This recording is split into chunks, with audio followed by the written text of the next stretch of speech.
Nggo mateni sampean. Wah.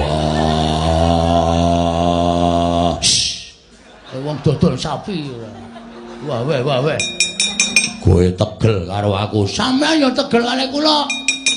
Ndi dasare aku tegel karo kowe? Sampean labuhi kula wong ngoyak kangkang kula loro, ngoyak kula. Ha to?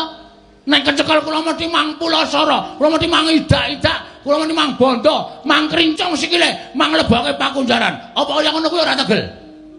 Mula mbangane sampean wis tegel karo Bagong, gunane apa kula ngeman karo sampean? Kula ya tegel karo sampean. Bendara sing ora ngerti lelabuhane karo anak bau.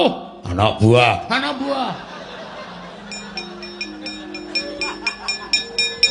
Wah, ora wae, ayo nang ngene ditemtokke. Kowe omong aku sing serna Margalayu. Kowe pusakane Baladewa kakangku. Baladewa nendi? Apa tene pisan? Wah, Bagong nek ngamuk wis ora peduli sapa-sapa.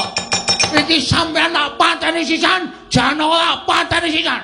Bar niku kula teng negara Ngamarta. Punta dilasernake. Wah, edan ora edan jajal apa piye? Wah.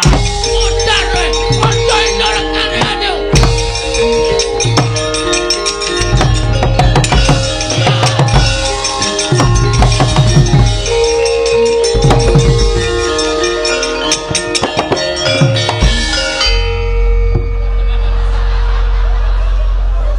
Ameng sak aku kok ngoyak Werkudara. Dek 3 jangka aku 20 jangka.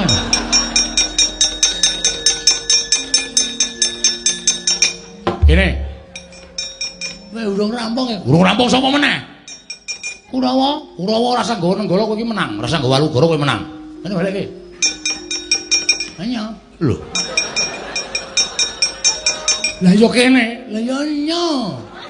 Iki pucuke iki nang kene. Iki nek tak tampani nek nganti kenenge aku mati. Alah ora. Nyo.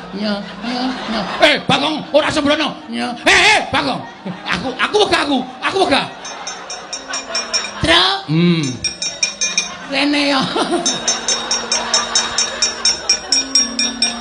Balekke, Gong. Ah sing duwe dhewe wedi yo. Wedi